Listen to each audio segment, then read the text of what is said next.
Hello friends, welcome to my channel everyday Chhaya. આજે આપણે બનાવીશું જુવારના લોટના ઢોસા કે પછી પુડલા, જે એકદમ ઇઝીલી 15થી 20 મિનિટમાં બની જાય છે. આ પૂડા બનાવવા માટે આપણે અગાઉથી બોળી અને લોટ તૈયાર કરી રાખવાની પણ જરૂર નથી કે પછી નથી આપણે એમાં ઈનો કે બેકિંગ સોડાનો ઉપયોગ કરવાની જરૂર. જો તમે ડાયટિંગ કરતા હોય તો પણ તમે આ ફૂડને એન્જોય કરી શકો. તો ચાલો શરૂ કરીએ. તો આ માટે મેં અહીં થોડી સામગ્રીને પહેલેથી ચોપ કરી અને રેડી કરી લીધી છે. તો અહીં મેં થોડા એવા લીલા મરચાંને કટ કરી લીધા છે, આદુને ગ્રેટ કરી લીધું છે, થોડું મેં લીલું લસણ લીધું છે, લીલા કાંદા લીધા છે અને 2 નાના નાના કાંદાને પણ ચોપ કરીને રાખ્યા છે. થોડા એવા મેં લીલા ધાણાને ચોપ કરી અને રેડી કરી લીધા છે. આપણે અહીં એક મોટા બાઉલમાં લગભગ એક મીડિયમ સાઇઝની વાડકી ભરીને મેં અહીં જુવારનો લોટ લઈ લીધો છે અને એમાં આપણે લગભગ એક નાની ચમચા જેટલો ચોખાનો લોટ લઈ લઈશું અને એ જ ચમચાનો અડધા ચમચા જેટલો આપણે રવો લઈ લઈશું. આમાંથી લગભગ આપણા 8થી 10 એવા પુડલા તૈયાર થઈ જશે. આપણે હવે આમાં થોડા બેઝિક મસાલા કરી લઈએ. તો મેં એમાં થોડી એવી હળદર ઉમેરી લીધી છે.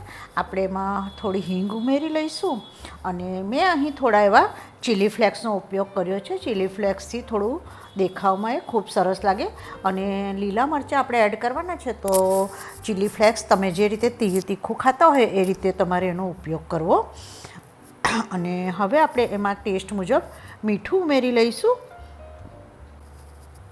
આપણે હવે જે પહેલાંથી બધી જે સામગ્રીઓ રેડી કરીને રાખી હતી, જેમ કે લીલા ધાણા, લીલા કાંદા, લીલું લસણ, કાંદા, આદું ગ્રેટ કરેલું અને લીલા મરચાં કટ કરેલા, તે બધું જ આપણે આમાં ઉમેરી દઈશું.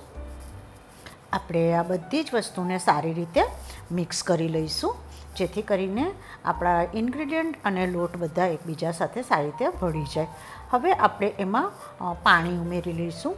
આપણે પાણી ઉમેરતા જઈ અને આવી રીતે બતાવ્યા પ્રમાણે એને બરાબર મિક્સ કરતા જઈશું, જેથી કરીને અંદર કોઈ ગાંઠા ના પડે. અને આ આપણું જે બેટર છે તે આપણે એકદમ રની બનાવવાનું છે, જેથી કરીને આપણે તવી પર જ્યારે એને રેડીએ ત્યારે એકદમ એ સ્પ્રેડ થઈ જાય એ ટાઈપનું આપણે એનું બેટર બનાવવાનું છે. આપણે લગભગ 5 મિનિટ માટે આ બેટરને ઢાંકી અને રવા દઈશું.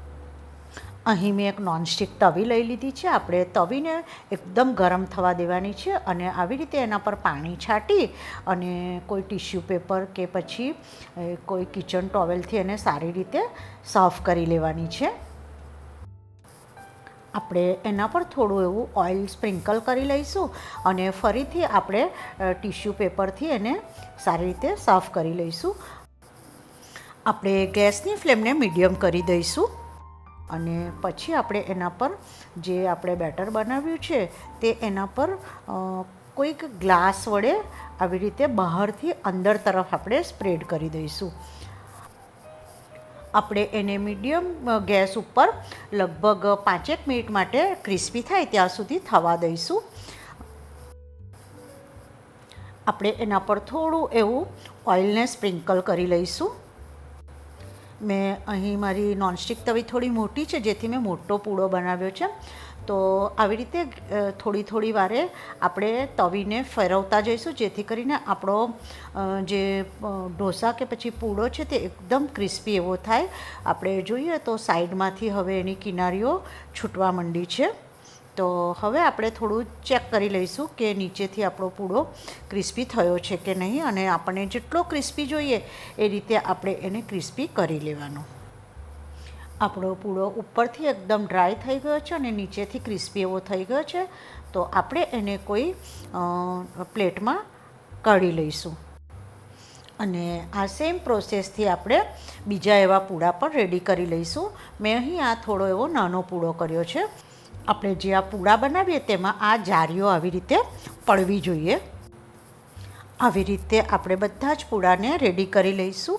આ પૂડાને તમે કોઈ ચટણી જોડે ક્યાં તો પછી કેરી કાંદાના છૂંદા જોડે એન્જોય કરી શકો અને તમે આને એકલા પણ ખાશો તો પણ એકદમ ટેસ્ટી લાગશે. તમે તેને સાંજે ડિનરમાં કે પછી સવારે બ્રેકફાસ્ટમાં પણ એન્જોય કરી શકો. જો તમને મારી રેસિપીઓ ગમતી હોય તો please subscribe my channel. Like, share અને સબસ્ક્રાઈબ એકદમ ફ્રી છે.